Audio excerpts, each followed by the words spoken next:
কি ফল নিয়ে আসছো দেখো তো? কি ফল নিয়ে আসছি আমি? পোকা। কোথায় পোকা বল? এই যে। ওটা আমি নিয়ে আসি নাই, ওটা মানুষে দিছে। Hi everyone, this is Shantoni. So welcome back to my channel. তো আজ হলো 17th of August আর কাল আমাদের বাড়িতে আছে মনসা পুজো। তো সেই উপলক্ষেই আমি এই ব্লগটা শ্যুট করছি। তো আমাদের বাড়িতে একটা হালা পাতার নিয়ম আছে, তো সেই হালাটারই ব্যাপারে আমি তোমাদেরকে আজকে বলবো। আর সেটার আজকে আছে অধিবাস, কালকে আমাদের হালার বিয়ে হবে।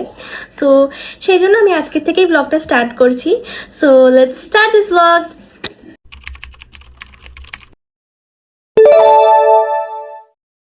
তো যে বা যারা হালার অর্থটা বোঝনি তাদেরকে আমার মা এখন বুঝিয়ে বলবে, মনোযোগ দিয়ে শোনো। এই পুজোটা কবে থেকে করো বলো? এই পুজোটা করি আমি যবে থেকে আমার বিয়ে হয়েছে, আমার শাশুড়ি মা দিয়েছে, তখন থেকে আমি এই পুজোটা করি।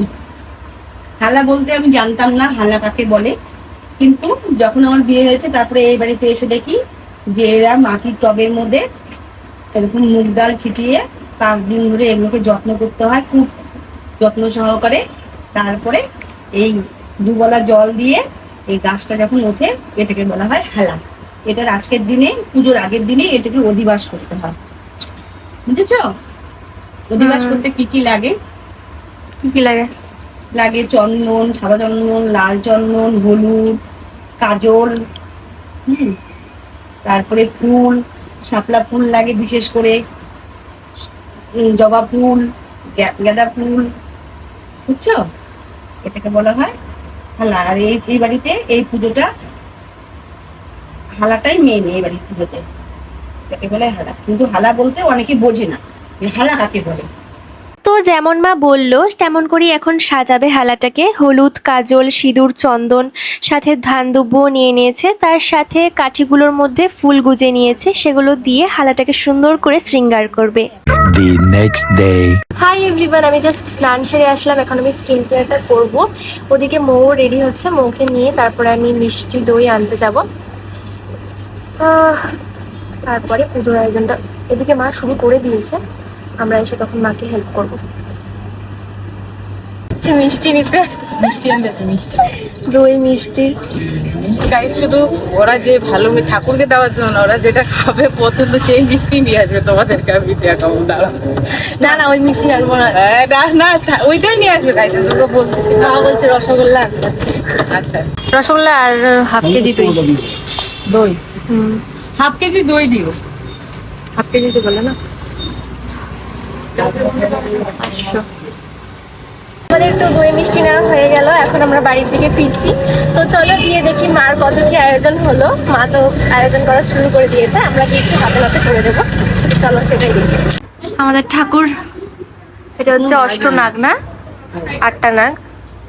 আর এই যে মা আয়োজন করতে শুরু করে দিয়েছে, এই যে পুষ্পপত্র। গাইস চলে আসি, তোমার শাড়ি পরবে, শাড়ি আজকে নাগিন সাজরা। এই যে দেখো গাইস, এটা কোনো মানে হয় বা হাতে ঘুরছে? এই দেখো, বলো। হাত ব্যথা হয়ে গেছে কাজ করতে করতে, দেখছো গাইস? বাড়িতে যে পূজাতে চন্দন ঘষার জন্য লোক লাগে জানো? তাই না? হ্যাঁ, শান্তনী ঘোষ। শান্তনী ঘোষ ভালো চন্দন বুঝতে পারে না? হ্যাঁ হ্যাঁ, আমার মেয়েটা সব পারে, আমার মেয়েটা। এই একটু উঁচু হা। হ্যাঁ, আমার মেয়েটা সব পারে, আমার মেয়েটা। হ্যাঁ, শুধু কি বলবো আর? এগুলো কি ফল নিয়ে আসছো দেখো তো? কি ফল নিয়ে আসছি আমি? পোকা। কোথায় পোকা বল? এই যে। ওটা আমি নিয়ে আসি নাই, ওটা মানুষে দিছে। মানুষের মনটা বুঝছিস? যেমন যেমন দেখো, তোমার মেয়ে কোথায়? আমার মেয়ে ঘুমাচ্ছে। আর তুমি কি করতেছো? ফল বানাচ্ছি। তুমি শাড়ি পরবো না? পরবো একটু পরে। এই মা দেখো, মডার্ন বৌদি। ঠাকুরমশাই আমাদেরকে টাইম দিয়েছিল বেলা 12:30 নাগাদ, আর আমাদের আয়োজন কমপ্লিট হয়ে গেছিল 12টার দিকেই। কিন্তু ঠাকুরমশাই আসতে অনেক লেট হয়ে গেছিল, বেলা 1টার দিকে ঠাকুরমশাই এসেছিল। আর পুজো কমপ্লিট হতে হতে নাই নাই করে বেলা 1:45 বেজে গেছিল, অনেকটাই লেট হয়ে গেছিল। আর কালকে যেই 4টে হালার অধিবাস হয়েছিল, সেই 4টে হালার আজকে বিয়ে। এভাবেই আমি ছোটোর থেকে দেখে বড় হয়েছি, আর এটাই আমার জানা আছে। বাড়ির পুজো কমপ্লিট, প্রসাদ টসাদ খেয়ে সবাইকে দিয়ে দিয়েছে আমার মা। আর এখন আমরা বসে আছি, মানে আমি আর পুরু বাচ্চা আমাদের পরি বসে আছি। ও আজকে এখনও ডিস্টার্ব করেনি, যখন পূজা হচ্ছিল তখন ও ঘুমিয়েছিল, এখন জাস্ট বসে আছে। হাই এভরিওয়ান, এখন বাজে রাত 9:47। আমি এর আগে ক্লিপস দিতেই জাস্ট ভুলে গেছিলাম। দুপুর দিকে আমি খেয়ে দিয়ে একটু ভাত ঘুম দিয়ে নিয়েছিলাম, তারপর আমি বিকেল দিকে একটু শ্যুট করছিলাম। তো আমার এখনই হঠাৎ মনে পড়লো আমাদের এক জায়গায় ইনভিটেশন রয়েছে, তো সেখানে যাবো বলে আমি রেডি হচ্ছি। আমার এখনই মনে পড়লো আমি তো কোনো ব্লগের কোনো পার্টগুলো শ্যুটই করছি না দুপুর থেকে, তো তাই ভাবলাম তোমাদেরকে একটু আপডেট দিয়ে দিই। আর এখন আমি গিয়ে কী খাবো কী করবো সবই তোমাদের সাথে শেয়ার করবো। তো চলো যাওয়া যাক। বলছে সেটা খুব ভালো। এখন আমরা কই যাচ্ছি? মৌকে নিমন্ত্রণ করে নাই, তাও মৌ যাচ্ছে।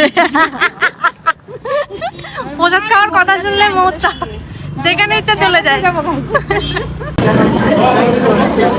কষ্ট। আমাদের যে বাড়িটাতে নিমন্ত্রণ ছিল এই হলো সেই বাড়িটার প্রতিমা মূর্তি। প্রতিমার মুখটা তো ভীষণই মিষ্টি ছিল, খুবই সুন্দর লাগছিল দেখতে। খাওয়া দাওয়া হয়ে গেছে, এখন আমরা বাইরে বেরিয়েছি। আমাদের ময়ের অনেক মনটা খারাপ হয়ে গেছে, কেন ওটা ওর মুখ থেকেই শোনো। ভাবছিলাম ফ্রাইড রাইস হবে, দেখি খিচুড়ি। পরের বার ফ্রাইড রাইস। আগের বছর খিচুড়ি হয়নি, তো ফ্রাইড রাইস হয়েছিল, আর ফ্রাইড রাইস, লুচি, আলুর দম। আর এবার হচ্ছে কি হয়েছে, খিচুড়ি মানে বাঁধাকপি হয়েছে। যাই হোক, ভালোই লাগলো। মোয়ের নিমন্ত্রণ ছিল না, তারপর চলে যেখানে যাই মৌকে নিয়ে যাই। হ্যাঁ, মৌ আমাদেরকে নিয়ে যায়, মৌকে আমরা নিয়ে যাই। বুঝছো গাইস?